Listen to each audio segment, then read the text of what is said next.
The Ancient City is the second event map to hit the season in the last Oasis. On this map, you're going to find new Rupu, new camps, and a whole new progression system. I'm going to break down everything you need to know about this map and how to get a head start against everybody else. So without further ado, let's get straight into it.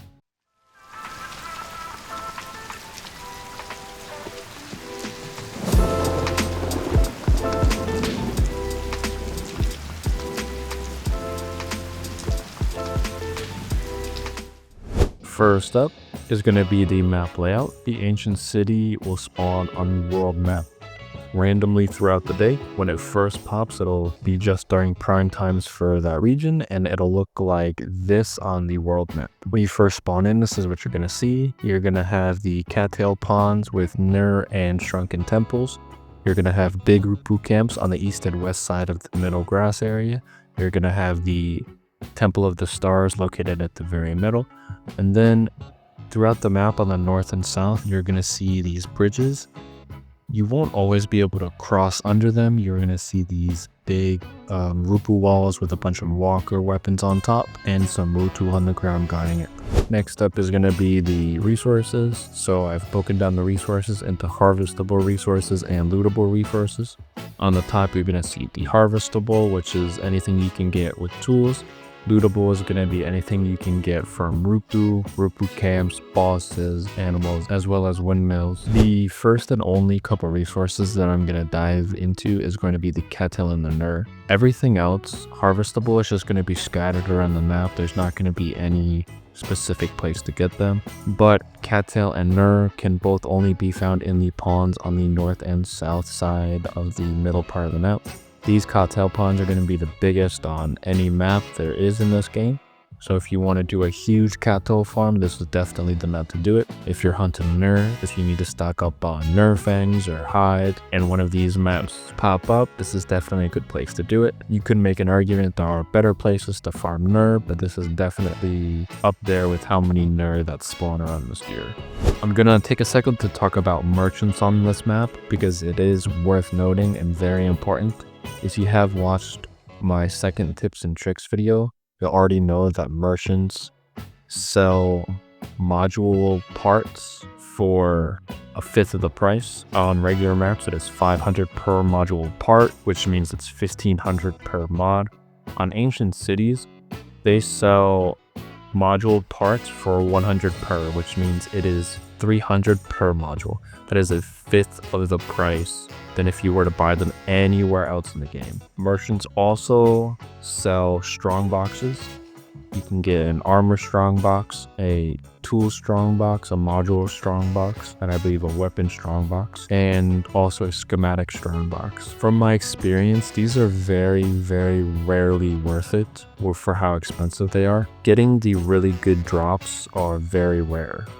Getting the ceramic tool drops or the ceramic weapons or armor tier, or getting the big chunk of mods instead of just a handful, it's really, really rare, and I just strongly recommend you save your flots, buy the mods outright, and just save your flots for other uses. Windmills are going to be scattered along the center areas of the map. These do not spawn on the ground. They're going to be up high on these stone platforms. Most of them are going to be guarded by a bunch of Rupu and a bunch of the strong Rupu, the priestess, the zealots, and a bunch of the smaller Rupu.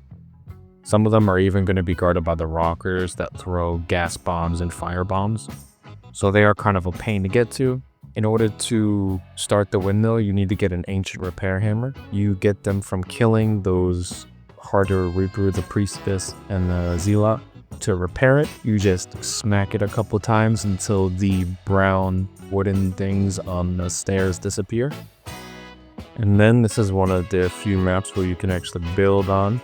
So you just build a ballista, you grab a bone or ceramic sitar-kun, you shoot it in the middle, hitting the center area, and then you hold down E until it stops turning. Once you'll see the space in the middle kind of open up, you'll be able to go into it and hold down your use button for search. The loot from these is pretty lackluster unless you are a clan trying to get a tie. These windmills will drop a refined resource called stone planks. This is the only way to get them in the game. You cannot craft them in any way. And the stone planks are used to craft proxy lyces. And for those of you who don't know, the proxy walker is how you claim a tile. Once you claim a tile, you'll be able to tax everybody who farms on that tile, and it'll be need a bunch of resources. I will do a more in-depth guide on proxy walkers later in the future. But for now, just know, in order to make a proxy walker, you have to hit these windmills and you need 100 stone planks. There is a small chance to get clay, I believe, from these windmills. I did not get it in times that I've done it, but I've heard others say that it is positive.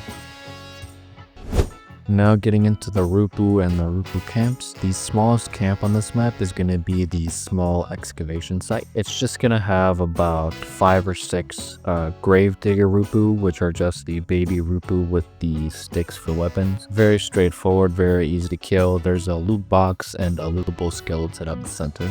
In the Cattail ponds with the Nurr and the Cattail, there's going to be the sarcophagus of the ancient site. They're just going to be guarded by about 6 or 7 gravedigger. And then at the center of it will be the sarcophagus. You'll just inspect the top of it. So the next camp is going to be only found in the center on the east and west side for the grassland. It is the Rupu habitat. It is going to be guarded by 6 Rupu, including another new Rupu called the Rupu priestess. This one is going to be your first encounter with a Rupu with a ceramic tier weapon. Its range is pretty mid, and it also hits like a trunk, so definitely be careful. And it actually also has quite a bit of health. As for the loot in these huts, you're going to find an urn in each of the huts.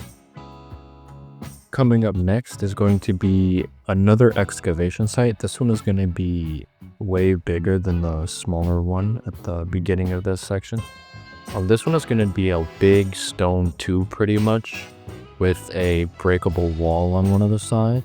If you don't have any bolts or anything to break the stone wall, you can go through these sides. There are cracks with some like wooden windows that you can break, and you can actually crouch in through the side. Just know that we learned this the hard way, that when you do go down there, there's going to be a bunch of white death and his Rocky waiting for you. We died instantly a couple times, and we had to kind of coordinate going in at the same time. But the loot here was pretty decent actually. You could get Forester armor and bone tier weapons. So if you find a quality blue, pink, or orange excavation set, you can get some pretty good early game gear from these actually. As for the total amount of Rupu, we counted about 6 to 8. I believe there was like 3 or 4 white death, and then 2 Hazraki and a couple small Rupu. The next camp is just simply called the Rupu camp.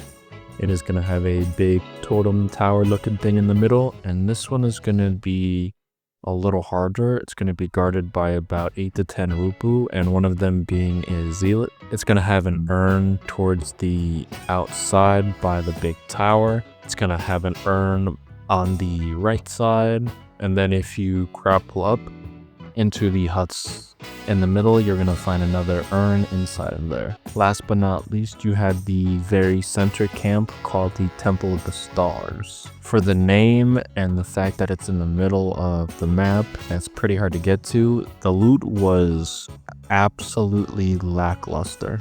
There's another new Rupu called the Matriarch. It has a ton of health and a very strong attack. But there was only maybe 3 total Rupu guarding it, with just a loot box and 2 urns, which was very disappointing. There were urns under the wooden platforms. Unfortunately, I actually don't recommend going here. This is one of the few camps that I'll say is going to be a waste of your time based off of the few times that I've actually been here. This next one is not considered a Rupu camp, I don't think, but I do want to bring up the great Rupu walls. At the beginning of the video, I did say there will be these walls that block the tops and the bottoms of the bridges. You'll see the weapons at the very top, the walker weapons. You'll have repeaters, scatter shots, ballistas. At the bottom, you'll see a handful of grave diggers and a new Rupu called the Zealot. These Rupu are very important because they drop something called Forbear coins.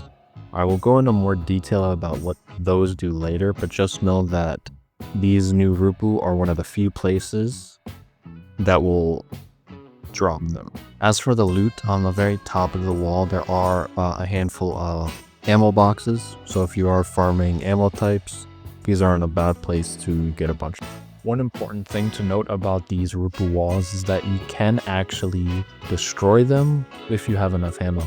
And if you angle it properly, you can make the Rupu on top shoot the wall and also do damage for you. But any walker ammo will do damage to the walls and you'll be able to ride through where you want. This is going to be one of the two maps where the Wingsuit shines, I think. The other map is the Sleeping Giant map. Any map with a lot of trees, a lot of places to grapple is going to be really good for the Wingsuit because it allows you to traverse the map on the Wingsuit without touching the ground. So you're going to be way faster scouting out merchants, scouting out enemies, scouting out camps, or whatever you may be looking for. And on top of that, you are much harder to see than a big ass wall. So if you're looking to be sneaky, if you're looking to get them out, using the Wingsuit will help you do that. If you are going to do that, the tips that I can give you is bring a bunch of extra bandages and bring a bunch of extra water, and carry a durable water sack with 40 plus water and carry like 30 good bandages with you. Since you're not driving around in your walker, you won't have any respawns and you won't have any water. Once ancient cities pop up, there is going to be a new item in the game called Relics and Forbear coins. So a relic is going to spawn on the ground and is going to look like the same statue as in the Totem of Power event on the media maps. For those of you who also have never done that, this is what they look like. You will see these scattered around the ground. From what I can see, they don't spawn up in the high areas, only going to be in the lake areas or just on the ground areas. There's two kinds of relic, Dawn Relics and Dusk Relic. Let me make a quick edit in this video actually. You can actually find relics in the grass areas. It is not just in the lake areas. I was roaming around with a Wingsuit and I actually found a whole bunch of relics in the middle grass area where the Temple of the Stars is, and around at those Rupu camps and around the walls. I actually found quite a bit of them too. I think on one run I found 8 and on another run I found 10. So it is definitely worth checking there with a Wingsuit. You sell these at the trade station. If you go to the very top floor, you'll see the little notice board thing. You go to donate relics.